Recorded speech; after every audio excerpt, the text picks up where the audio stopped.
حضرت ابو بکر صدیق رضی اللہ تعالیٰ عنہ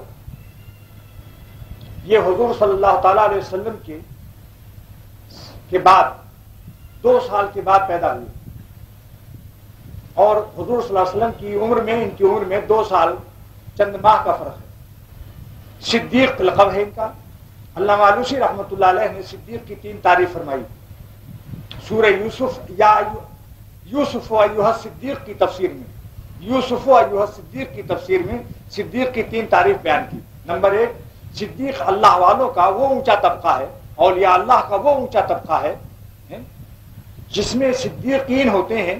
تو صدیق کی 3 تعریف کی، الذی لا یتغیر باطنہ من ظاہرہ، صدیق وہ ہوتا ہے جس کا باطن یعنی ایمان ظاہری ماحول سے متاثر نہیں ہوتا، چاہے مسجد میں ہو چاہے لندن میں ہو، جہاں جاتے ہیں ہم تیرا فسانہ چھیڑ دیتے ہیں، کوئی محفل ہو تیرا رنگ محفل دیکھ لیتے ہیں، یہ شان اس کی ہوتی ہے۔ جگر مراد آبادی شاعر کہتا ہے، میرا کمال عشق بس اتنا ہے اے جگر، وہ مجھ پہ چھا گئے میں زمانے پہ چھا گیا، کسی ماحول سے مغلوب نہیں ہوتا، اس کا تعلق مع اللہ اتنا قوی ہوتا ہے کہ جان دے دے گا دین نہیں دے گا۔ صدیق کی تعریف علامہ علوسی تفسیر روح المعانی میں فرماتے ہیں کہ جس کی شرح میں جگر کے شعر سے کر رہا ہوں کہ میرا کمال عشق، جب عشق میں کمال حاصل ہوتا ہے وہ صدیق ہوتا ہے۔ اور کمال عشق کا انعام کیا بتا رہے ہیں جگر صاحب کہ میرا یہ حاجی ہو گئے تھے، یاد رکھنا، ہاں داڑھی بھی رکھ لی تھی، اللہ کے مقبول ہو کر دنیا سے گئے پیارے بن کر، شراب سے توبہ کر لی تھی، ورنہ آپ کہیں گے صاحب ایک شرابی کا شعر پیش کر رہے ہیں۔ وہ جب پیتے تھے بعد میں خاتمہ ایمان اچھا ہوا، بہت نیک بن کر گئے دنیا سے۔ تو فرماتے ہیں کہ میرا کمال عشق بس اتنا ہے جگر، وہ مجھ پہ چھا گئے میں زمانے پہ چھا گیا۔ اس کے بعد مفتی شفیع صاحب رحمۃ اللہ علیہ فرماتے ہیں کہ مجھ کو مٹا سکے، لوگ کہتے ہیں زمانہ جیسا ہے کیا کرے، زمانے کی چال پر چلنا پڑتا ہے۔ فرمایا نہیں، یہ ایمان کی کمزوری ہے۔ شیر ہمیشہ دھارے کے خلاف تیرتا ہے، اگر دریا یوں بہ رہا ہے تو ادھر جائے گا۔ شیر بن جاؤ اللہ کے اور شیروں کی صحبت میں رہو تو شیر بن جاؤ گے، سمجھا؟ ابھی شیروں کی صحبت سے شیر بنتا ہے، گیدڑوں میں رہ کر تو شیر بھی گیدڑ بن جائے گا۔ صحبت ایسی بری چیز ہے، سمجھا؟ شیر کے بچے کو لے آؤ بکریوں میں رکھ دو تو بکری کی طرح میاں میاں کرے گا وہ بھی۔ ایک بچے کو لڑکیوں میں ڈال دو تو جیسے لڑکیاں وہی اللہ کہیں گے ویسے وہی وہ بھی کہے گا وہی اللہ، یعنی جو زنانہ الفاظ اس کی لڑکیوں کے نکلیں گے اس لڑکے سے بھی وہی الفاظ نکلنے لگیں گے۔ صحبت کا اثر۔ تو مفتی صاحب فرماتے ہیں، مفتی شفیع صاحب رحمۃ اللہ علیہ، ہم کو مٹا سکے یہ زمانے میں دم نہیں، ہم کو مٹا سکے یہ زمانے میں دم نہیں، ہم سے زمانہ خود ہے زمانے سے ہم نہیں۔ ارے زمانہ ہم سے بنتا ہے، ہم زمانے کے غلام نہیں ہیں، زمانہ ہمارا غلام ہے۔ صدیق اکبر تنہا تھے، حضرت عمر فاروق تنہا تھے، اور شام کی منڈی میں گیہوں لاد رہے تھے، تجارت کر رہے تھے، مگر حضور صلی اللہ علیہ وسلم کی رسالت، حق تعالیٰ کی وحدانیت پر تقریر کر رہے تھے، اکیلے مومن تھے، پورا شام کافر کفر تھا، لیکن وہی جہاں جاتے ہیں ہم تیرا فسانہ چھیڑ دیتے ہیں، کوئی محفل ہو تیرا رنگ محفل دیکھ لیتے ہیں۔ آپ جانتے ہیں حضرت عثمان رضی اللہ تعالیٰ عنہ، عبد الرحمن بن عوف، یہ صحابہ کس کے ہاتھ پر ایمان لائے، کس کی تقریر پر ایمان لائے تھے؟ صدیق اکبر کی تقریر پر ایمان لائے تھے۔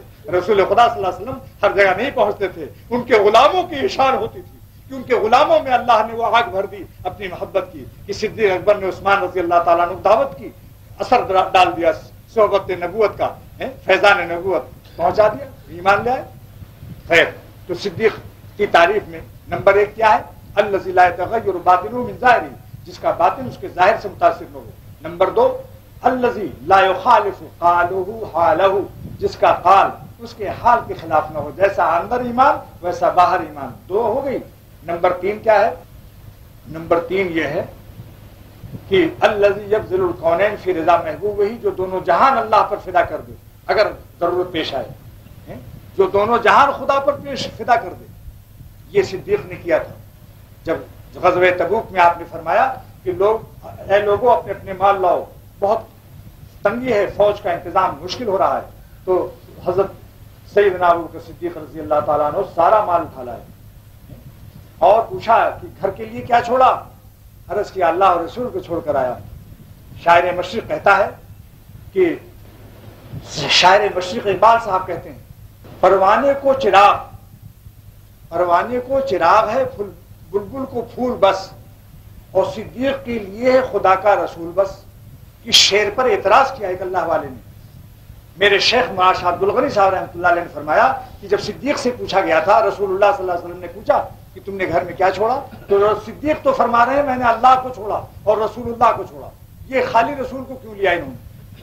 لہذا حضرت نے فرمایا اس کی شعر کی اصلاح ضروری ہے، یوں کہو ہے صدیق کے لیے ہے خدا و رسول بس، صدیق کے لیے خدا و رسول بس۔ ارے بھائی اللہ کو چھوڑ کر کہاں جاؤ گے؟ میرے شیخ نے اس کی اصلاح کروائی تھی، آج اس لیے موقع آ گیا۔